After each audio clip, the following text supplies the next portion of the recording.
Welcome back to Poor Man Printing, guys, and today I'm bringing you the NFT Tokyo Summit 2021 with moderator Sergey Medvedev, Quidd CEO Michael Bramlage, Platform Partnership SVP Mickey Marr, and Dan Crowther, COO of VeVe. So let's listen in and see what they got to say, guys.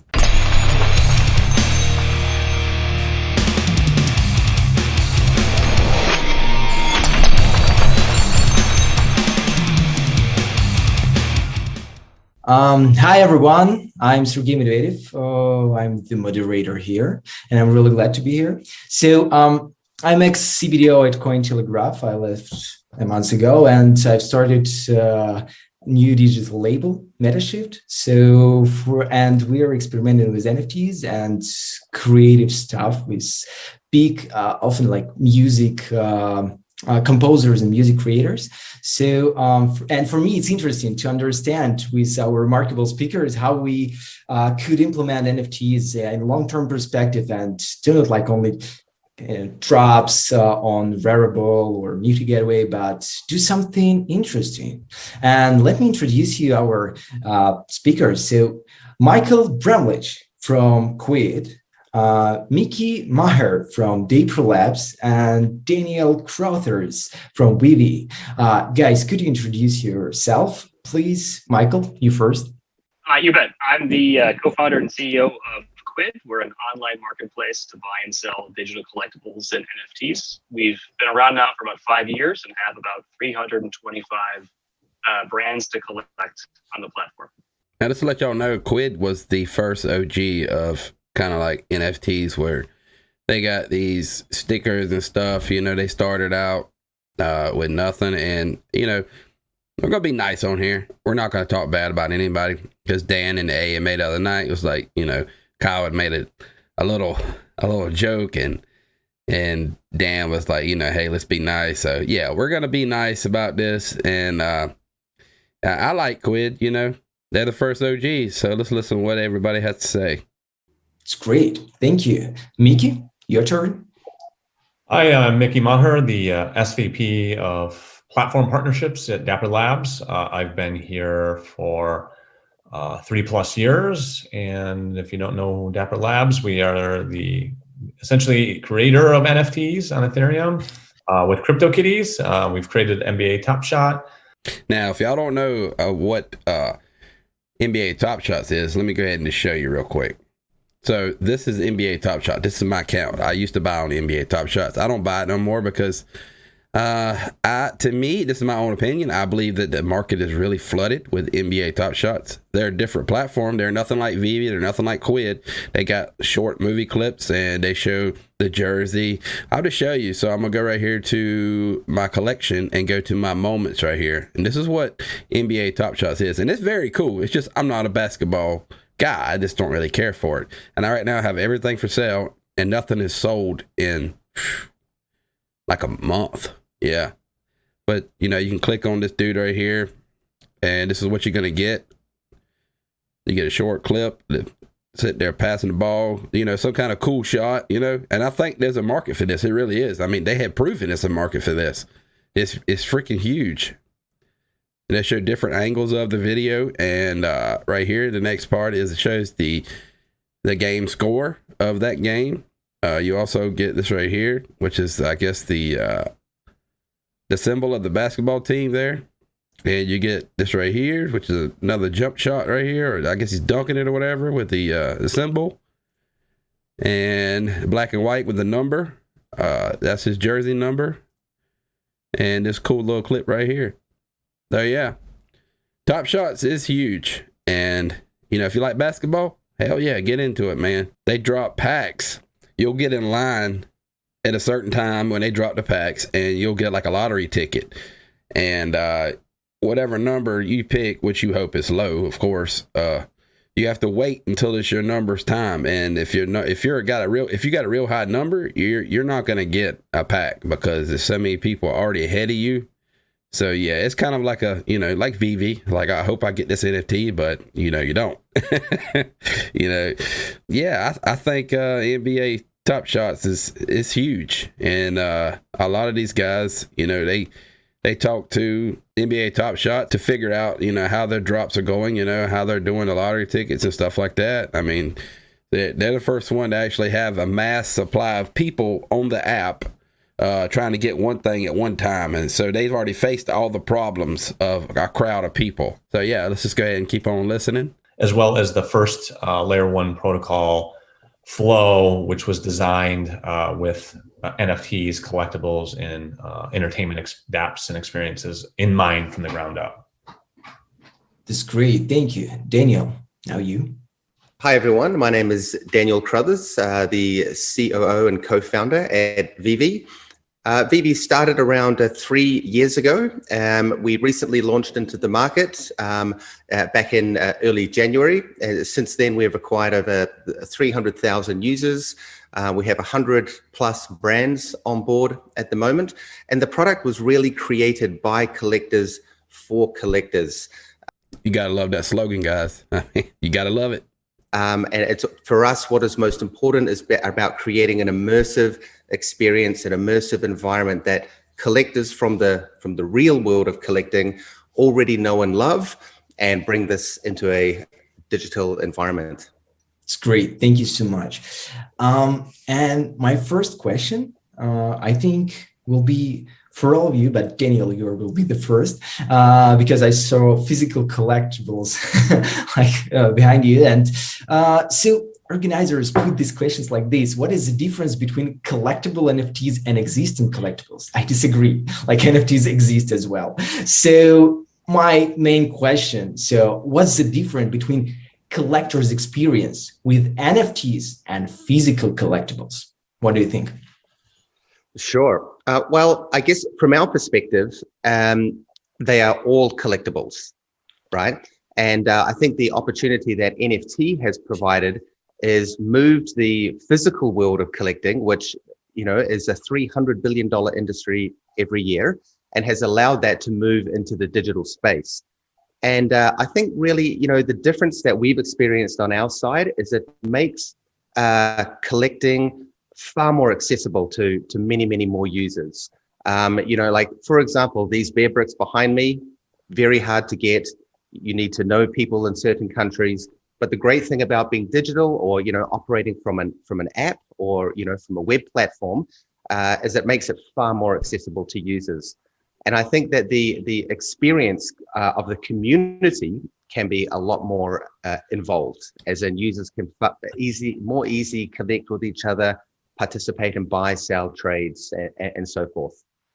So y'all didn't know, Dan is just as much a collector as David Yu. He's a big time collector. That looks like Ron English's Ronald McDonald type deal back here in the background. And I don't know what this is, but yeah. And you got it's not the 2D, but you got the Ultraman. Looks like a comic book right here. But I got the same one right here. Not the same one, but I got the secret rare. And, yeah, so Dan is a big collector, just like David Yu. I think Reese is more on my kind of level as far as the crypto part of it. We want to see that token go on up, and Dan and them want to see the VeVe app pretty much operate 100% without flaws. So yeah, it's a perfect team, guys. That's great. Mickey, what do you think about it? Because NBATopshots, for people, especially in the US, it's so popular to have these cards in their kind of childhood. And what do you think about collector's experience? Yeah, I think, a lot of times I equate it to my experience of collecting physical sports cards when I was a kid.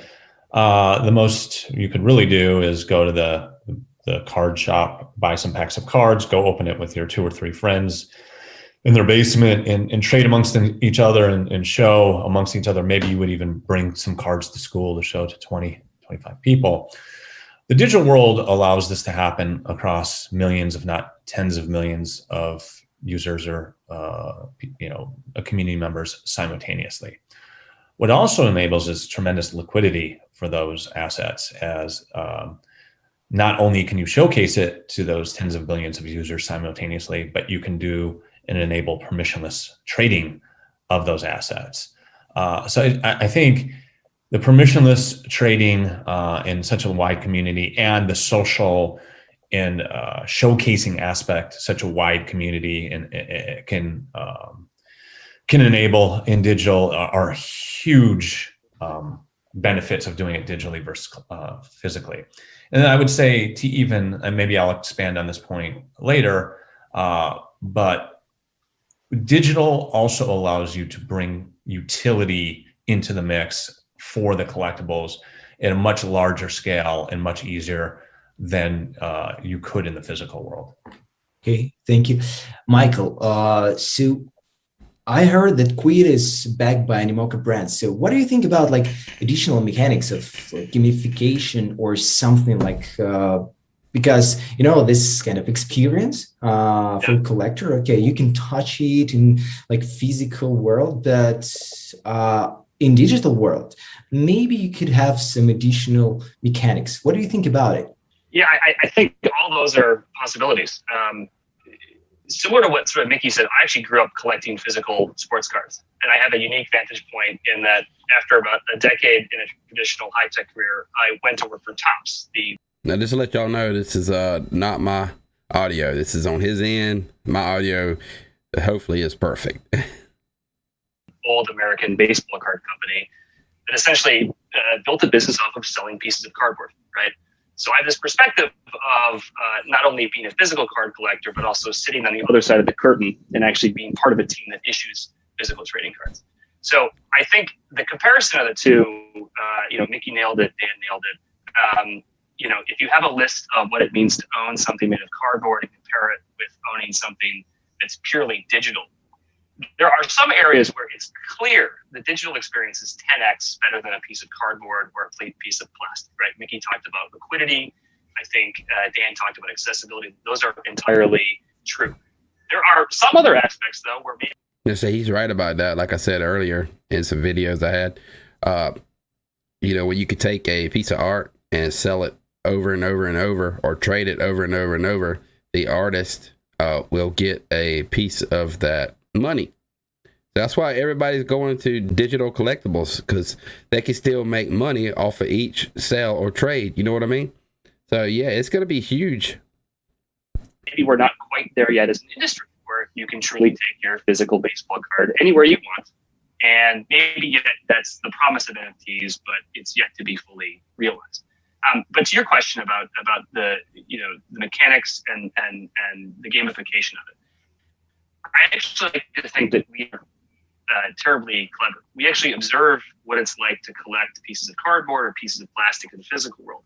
And if you really analyze what's going on at a card convention or at a place like Comic-Con, you actually have pretty nuanced metagames happening, right? You've got status and prestige associated with having the best collection.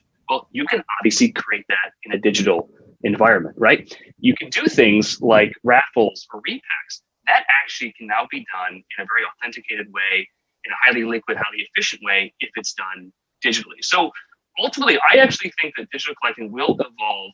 It will match all of the characteristics of physical collecting. But then there will be some attributes where it's so utterly clear that because the form factor is digital, and because it's entirely done in a digital context, that it's going to be 10x, if not 100x better. Nobody touched on it, but there are obviously physical limitations to producing things out of cardboard, paper, or plastic. The medium has to be corporeal. But in the world of digital collectibles, the medium is anything you can dream up with code, right? So Top Shot is an amazing example of bringing almost like a traditional physical basketball card to life with a full moment, with a full clip. I think we're really only at the early stages of imagining what a digital collectible and NFT can be when you truly get artists and programmers to do innovative things with this entirely new canvas that otherwise couldn't exist in paper or plastic. I think he's 100% right. We're so early in this game, the NFT game, not VeVe, but the NFT game, that nobody really knows what's going to happen. It's kind of like back in the day when, I don't know how old y'all are, but I had a tape player. I used to buy music tapes for like, I don't know, $5.99, I believe. And then they come out with a CD player. I'm like, the hell? And the CD player was expensive. It really was. And I was like, I'm not buying no CD player. I'm not buying a $20 CD of some music. Later on, I was hearing my buddy's music in his truck. You know, we all had systems back in the day. I was like, dang, man, that's pretty clear. Like, the music is just so clear. He was like, yeah, it's a CD player. I was like, what? So, yeah, did I end up buying a CD player and CDs? Sure did. First CD was Forrest Gump soundtrack. Ha ha. It's great. Thank you. Mickey, like this maybe question for you. So how big brands are looking into NFTs? So right now, are they kind of preparing a long-term strategy, or are they just doing some PR on trendy market? What do you think? I would say it really depends on the brand and depends on the IP. A lot of them do have pretty formulated long-term strategies and interesting ideas. I would say, though, they all recognize that they're novices in the space, and I'm sure that the other panelists have similar experiences, but they come to someone like me or someone like Dapper Labs or Ecomi or Quidd potentially to have us help them with their ideas, have us help them with their strategy and how to bring their brands to their fans in this medium or this space. So we're doing a lot of educating and helping brands and IPs formulate those strategies. And that's true. Everybody goes to NBATopshots and talks to them guys about, you know, like, how are y'all doing y'all's drops? You know, how are you making room for all these people that's trying to get one NFT? You know, NBATopshots has helped everybody out a lot. Yeah, that's great. Daniel, what do you think about this? Yeah, I think Mickey really hit the nail on the head in the sense that there are a lot of IP companies that we work with who have a long-term strategy. They saw and understood the opportunity in the space, last year. But since this whole NFT boom has happened, obviously many licensors want to, get involved in the space. So, I think that there are many people who want to get in. There's obviously opportunity for many brands to participate in this space, and that I think the best thing to do is to reach out to companies that are like on the panel right now, and use their advice, use their expertise to understand how to best tackle their product in this new medium. Yep. Okay, that's great. Michael, what about you? What about your experience with the big brands? Yeah, I think it's case by case to what Mickey was mentioning. There are certainly some media companies, sports leagues, et cetera, that are novices to the space and are looking for us trusted partner to sort of translate the world of NFTs into terms that they can understand. There are, however, some media companies that have been studying this for about a decade, in large part because the physical collectibles ecosystem, I think, still leaves a lot to be desired. With physical collectibles, you have to manufacture it, you have to ship it, there's a supply chain, there's raw materials, there's logistics. It's simply not fast enough, right? There are too many inefficiencies in terms of the production of that physical collectible. Additionally, a lot of these media companies have looked at physical collectibles over the years and kind of lamented the fact that a lot of the activity takes place in the aftermarket. So this notion that a licensor or media company can participate in a secondary sale of the collectible actually squares a lot of the problems that these same media companies saw with products made of paper or plastic. I think additionally, too, those that are innovative at the media companies, they actually see that it's not only an additional perpetual revenue stream, that there are implications of having that additional revenue stream, which actually can fix the market. One of the problems with collectibles is oversupply. Right? And oversupply exists because licensors and licensees traditionally only make money by issuing more content. That's what I'm saying. That's why I think one of the problems is with NBATopshots right now is the oversupply. I don't know. I haven't been following them, so I don't know if they fixed it, maybe had less drops or something like that. What makes it collectible is how many there are, or the FE number. It's the rarity, if that's even a word, of a digital collectible makes it valuable. Right. The ability to go along for the ride with an NFT over the next 10 years or 100 years and participate in those aftermarket sales is a wonderful incentive to fix issues that exist at the primary market. So it's not just this sort of first order implication of, hey, it's a new business category, or hey, I can finally participate in aftermarket sales if an asset appreciates in volume. It's actually the second order implication, which is, hey, maybe we can actually do better drops as a result if we know this thing can last for 10 years or 100 years. Speaking on drops, how was y'all's drop yesterday? Yeah, it kind of went pretty fast, didn't it, guys? So yeah, my experience was I clicked on Count Chocula, and within 1 second it was gone. Every one of them gone. I was like, all right, well, let me check out which one was it? I believe it was the B. No, it wasn't the B. It was Captain Starch. I clicked on him. Boom, gone. I was like, God dang. And I clicked on the B, and the B was, I could buy the B. I was like, but you know me, I'm going for sets for a master collector in the long run. So let me just go look at Tony and see if Tony's still there. Tony was still there. I'm like, all right, I'm gonna buy Tony. I bought Tony, went back to the B, gone. Everything sold out. Captain Starch, everything sold out. I was like, all righty then. So yeah, that was my experience. I got Fat Tony, and that's it. Okay, that's great. Thank you so much. So Mickey, question like for you, for example, what do you see like the biggest barrier now for NFT mass adoption? So you work with big brands. You're like Dapper Labs, one like the first one who created like NFTs and do it massive. But what do you think? So the main barrier. Yeah, we have built CryptoKitties, and we're some of the most experienced DApp or consumer application developers on the Ethereum blockchain, maybe even the most experienced. So we have been thinking of that question for quite a long time, and in part of that question is solving it.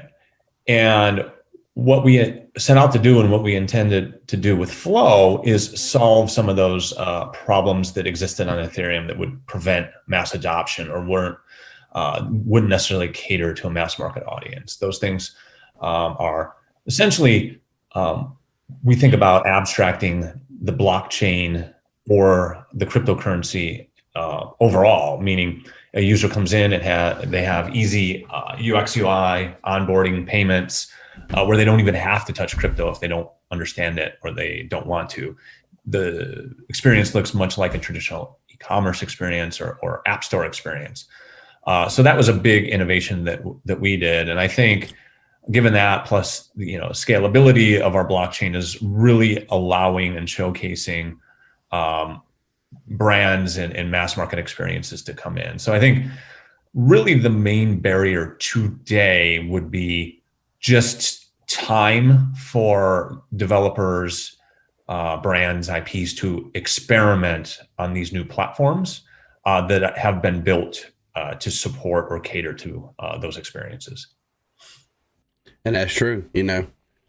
With VeVe hiding the crypto part, I think is brilliant, because collectors don't really care about crypto. They really don't. I care about crypto, but they don't. So when they get in there and they can get in there and see their favorite NFT and they can go in there and buy it, hopefully they buy it. That's all they care about. Push one button, buy it, they got that collectible. Push another button, buy the other one, they got that collectible. That's all they care about. They don't care about crypto, But with VeVe's new OMI 2 NFT, I think it's going to help out big time, because they're going to be like, well, I need some of this OMI right here to get this NFT. So they're going to buy some OMI. They're going to hold it in the in-game or cold storage wallet. And that's going to help us crypto guys out. So yeah, I love that idea. I really do. Okay, that's great. Daniel, for example, what blockchain you use in VeVe? In VeVe, we've just announced we will be moving to a blockchain called Immutable X. For the reason being, as Mickey mentioned, Immutable is also based on Ethereum. For us, it was about a few key things. Number one, we needed gasless environment. Number two, it needed to be environmentally friendly, which is a big concern for many licensors these days. And number three, it needed to be interoperable in the sense that you were able to move your assets around. And Ethereum, while it does have some issues, I really believe, and the wider team here at VeVe really believes that Ethereum will be the sort of the number one platform moving ahead into the future. And that's true. Ethereum is going to be number one. I don't know when, but you got Bitcoin. Don't get me wrong. I like Bitcoin. I like people using it as currency. But Bitcoin is old school. And you got a working crypto like Ethereum that everybody's building on top of Ethereum, like Immutable X sits on top of Ethereum. Gasless fees, environmental friendly, and the speed of sending your NFT to say OpenSeas or something like that, or sending it back. I mean, you can't go wrong with Immutable X. I really don't think you can. When we move to Immutable X, a lot of wonderful things are going to be happening, guys. Hey, that's great. Michael, what about you? What do you think the main barrier for the mass adoption? That's a fantastic question. Ultimately, to I think Mickey's response, I think you have to be there because you love collecting and you love the underlying asset.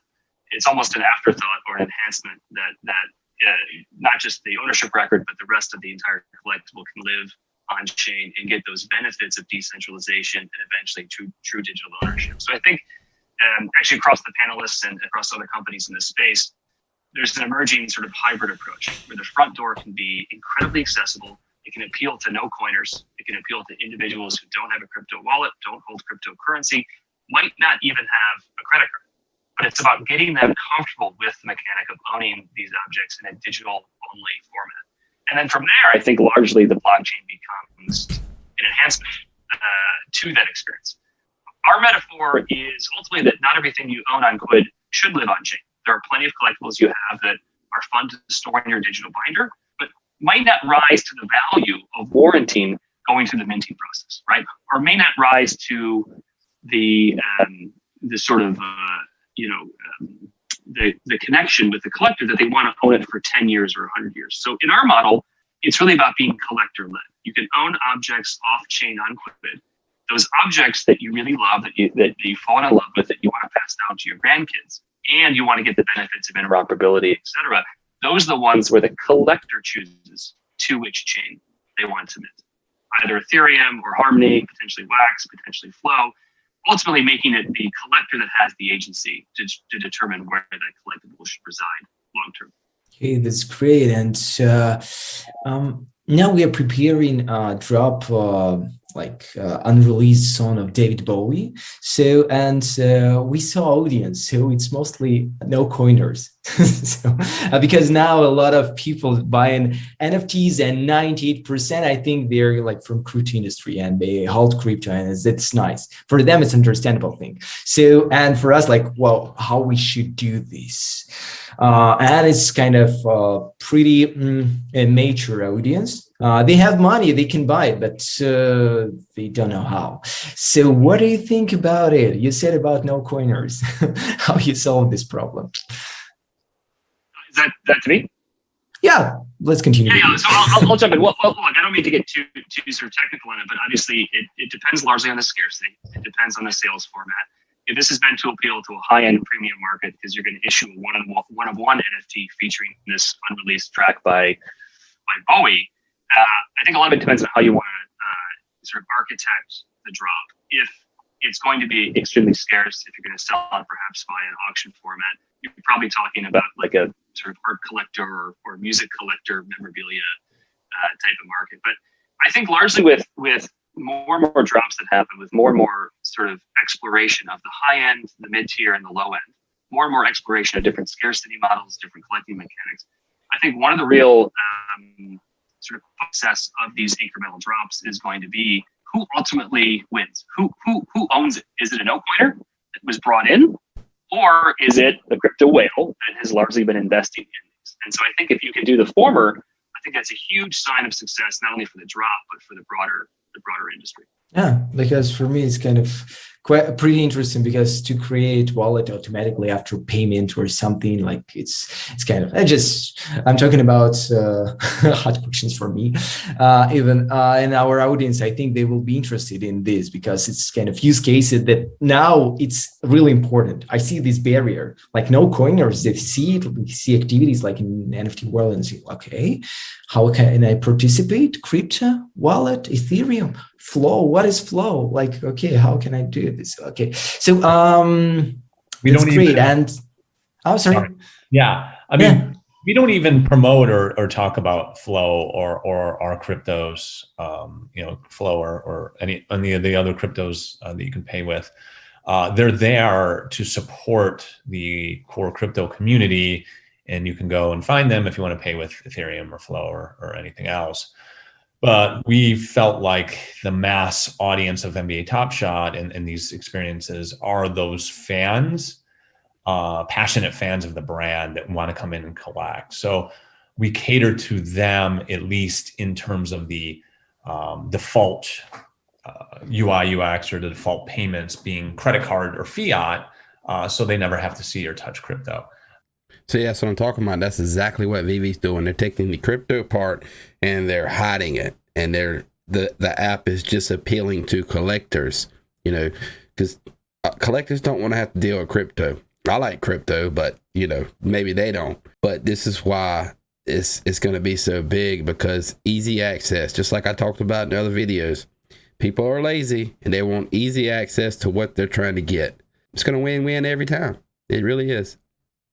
And then we still heavily support the whales, which come in through crypto typically, in the community and purchasing, et cetera. But I think they're not mutually, or you can have both, right? So you can have that top-down approach with the mass market of the fans of the brand, and that bottom-up economy building approach with the crypto folks.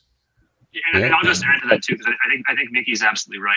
I think that's where each one. And this is why buying NFTs with Omi is going to be so big, with VeVe adding this feature in, because now the collectors are looking like they're saying like, what is Omi? It's like, well, this guy wants X amount of Omi for this NFT, and I really want this NFT. So they're going to buy crypto just in the app with easy access, of course, to get this NFT that they want. Or holding Omi for master collectors. The collectors are going to sit there and buy Omi to hold in the app for master collector for benefits like 10-second early access, or add-ons to their NFTs, or upgrades, or anything like that. So yeah, it's going to be big, man. It really is. One of us wants to evolve towards is you have an ecosystem of collectors where the driver of demand is different, right? If the sole driver of demand is, let's say, speculation or a quick flip, that's going to peter out fairly quickly. But if you have a robust group of buyers generating the demand, and each one of those buyers kind of wants it for different reasons, that's where you can ensure long-term liquidity. So this blending of fans who love the IP, this blending of completionists who want to collect and own every item in the set, combined with a group of core crypto enthusiasts who obviously see sort of a different form of value in it. That's really where I think the healthiest ecosystems will emerge. And that's what I'm saying. I agree with him 100%, because that's a win-win right there. It's great. Thank you. And Daniel, for example, what do you think about music collectibles? I think they're underestimated, because especially music NFTs, I mean. So, and have you seen interesting use cases, or maybe on your platform you like want to integrate this, or tell us, please? Absolutely. I mean, I think music is sort of one of the underrated, NFT opportunities out there at the moment. We get approached by musicians all the time, producers, and maybe it's not necessarily just about dropping a music track. But for example, in our environment, you are able to add music to certain things, or maybe you bring out a beautiful 3D collectible of, say, Ultraman, and that might have the Ultraman theme music associated with it. Ooh, that would be cool, wouldn't it? What? Or for example, maybe within the virtual showrooms that we offer, you can have a stereo system in there, and within that you can have your music sort of offering. So See, I recently kind of reviewed TVK, and in their man cave, when you walk in there, you go by this TV, and the TV has got a short clip of, well, the one I was in, it was showing Top Gun. I'm like, man, this is cool. And the closer you get to the TV, the louder the music gets. But it's showing the clip of Top Gun. I mean, could you imagine if VeVe put all this in the VeVeverse or your man cave, where when you walk in your man cave in VeVe, that you got a clip of, I don't know, Incredible Hulk or something playing, you know, or the old Incredible Hulk. I mean, that's freaking huge. And not to mention the music part of this. So I don't know if y'all remember Napster back in the day. They shut it down because it's just us, you know, people sharing our music. We owned it. We was just sharing each other, and they shut it down. I think that hurt the music industry because now I don't really see a lot of people like, hey, you need to check this song here out or listen to this song here, you know, because we don't have access to it. They actually took a part of that, of the music industry, and threw it away because of us sharing it. With VeVe gets this music industry deal going, and we get to listen to our favorite music artists, like, I don't know, like Hank Williams Jr. I'm country, yeah, I know. So I got Hank Williams Jr. playing, and some guy comes into VeVeverse, is like, man, who's singing that song? It's like, oh, that's Hank. Oh man, that's cool. And so he goes and he buys the digital copy of Hank Williams Jr. or the CD. I think that's going to be really huge. I really do. And not to mention, if we buy a song off of the blockchain, do we own the rights to it? Can I put that song in my YouTube video and play it without getting copyrighted? Because see, that's another whole industry right there, guys. We're talking about buying these songs and then actually having these songs play on YouTube, where you just copy the number down and throw it in the display or whatever, or however it works, and it doesn't get copyrighted. So we can play our favorite artists in our YouTube videos. I mean, it's endless right here, guys. This is endless. So yeah, I really hope they hurry up and get this, because I'm really excited about this. I think it can go beyond, just the music itself, into sort of a wider experience. And again, at the end of the day, it's about, making sure that the fan who is collecting that item is having a very immersive and collective experience. I'd say up till now, music hasn't been really that collectible because it's been so ubiquitously available. So I really think it's about, some innovative ways to bring that music in and to offer it in a slightly different format that fans may enjoy. Yep. It's great. Thank you.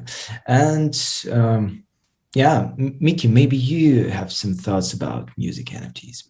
I do have some thoughts. I think music NFTs, I think the ideas and the best use cases around them are still being formulated.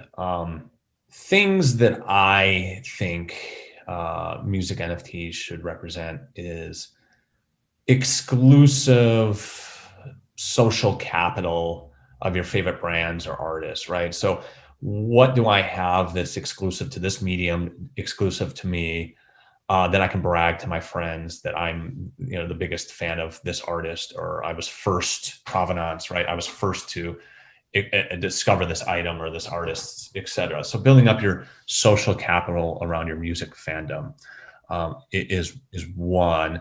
And then what do those NFTs then open up in terms of access to those artists? Is it, tickets in the physical world? Is it a exclusive YouTube video of that artist thanking you for owning the NFT, which is an NFT in itself? See, yeah, you see what I'm saying? Like Taylor Swift, right? We already got Ritmo animated. What if VeVe was to make Taylor Swift singing, not the whole song, but maybe a part of the song, and you want to make a cool TikTok video, right? And you got Taylor Swift beside you singing the song, and then you're singing the song with her. I mean, that would be crazy, man. Like, people would eat that up. So yeah, music is gonna be really big. I hope they do this. I really do. Probably not a YouTube video, but a video nonetheless. Stuff like that. And then I also think that there's this interesting revenue, cash flows, IP ownership model where say you're an artist, you're launching your new album. The rights to that album could be fractionized into NFTs, and users could buy up pieces of those rights. And depending on how the album does, they can earn off of those rights. So if I buy 1/300,000th of the new Taylor Swift album, I own a piece of that, and however that does revenue-wise, sales-wise, I get a portion of that through my NFT ownership. Exactly. Just like artists are getting a portion sale of each NFT that we buy or trade or sell, they still get a portion each time it's sold, right? Same thing with music. The music industry would be the same way. They're the artists, right? So yeah, I mean, that's big. That is real big. Stuff like that. Okay, thank you so much. And final question, Michael, tell us about, what do you think the main challenging, task for whole NFT market right now? Wonderful question. I would say it is, everyone likes to say mainstream adoption, which then becomes a discussion of accessibility. I think ultimately we all want to generate multiple sources of demand. We want to find different, sociological, psychological, emotional, economic, all these different desires. We want to find ways that an NFT can meet those desires in order to create the biggest tent opportunity, right? Because the biggest tent opportunity, again, will create ecosystems that are healthy and sustainable long-term, and that will ultimately produce the most liquidity for the most diverse set of reasons possible. So I actually think to get to that big tent scenario, I think it's less of a technical challenge about making interacting with the blockchain more friction-free and more efficient. I actually think it's instead about the demand side of the equation, which is not reducing the pain, but making the pleasure once you get through even higher. So it's really about making the average person on the street desperately lust after this, right? To be willing to go through some technical hurdles that will still exist for the foreseeable future. So again, it's all about generating a diverse set of demand to make sure that pretty much every collector's itch can be scratched by the NFT. Thank you so much. We have like a little bit of time. Daniel, what do you think about the most challenging thing Come on, Dan. on the market right now? I think the most challenging thing is, really to be able to resonate with collectors, similar to what Michael said, excuse me, in the sense that it really, at the end of the day, why do collectors love to collect? It's because they love the brand, they love the product, they love the experience. And for us, while it is a big challenge, it actually comes down to something quite simple, and that is creating something that fans absolutely love. And around that, providing an experience that is very similar to what they already know and love in the physical world of collecting. So the transition is not too difficult. And as the other panelists have also touched on, it's about making it completely accessible. So I just think accessibility, experience, and also potential upside and potential liquidity, although that's, collectors collect for a whole range of reasons. You have some who want money, others who just absolutely love the brand or character. So really, I think it's about creating the experience that fans love. Thank you. See, another part of that, when I'm going to touch base on the music one more time, let's just say they drop the top 10 best Hank Williams Jr. songs out there. But they do it within, 3 months. They drop 1 or 2 songs this week, maybe another 2 songs next month or something like that. But to get that set of those songs, that's collecting. That's collecting songs. And then you get, some Hank Williams Jr. Man Cave or something like that in the Master Collector or something like that. I mean, it's endless, guys. Collecting is collecting. I'm in it for the money. Don't get me wrong, but I could see myself collecting songs. I would like that, or the NFT of the artist actually singing a portion of the song or something like that. Yeah, I could definitely get into that. VeVe is getting everybody involved. NFL, Tokidoki fans, Ron English fans, everybody, Batman fans, Harley Quinn fans, Robin fans. I mean, it's everybody in one app. That's what we need. That's exactly what we need. Thank you so much, guys. We just made it. It was an amazing session with you. I'm really great to be here. And thank you, Maya. Thank you, Minoru, for having us here. Thank you so much. So there you go, guys. I think it's really good key points to take in with this interview at the Tokyo 2021 NFT Summit. Music, freaking huge. Freaking huge. All right. The drops being easier and easier on VeVe, they're moving up. They're moving up in this part. And then you have the mass collection of all these brands, hopefully music, the Batman fans, everybody coming into one app, VeVe. I hope. But who knows? They could partner up with maybe somebody made a music NFT platform, and then VeVe partners up with them to have drops on music. I mean, man, it's a lot of good stuff in this. It really is. And I hope it all comes out soon. You know, I don't have no patience. I really don't, but I'm learning to.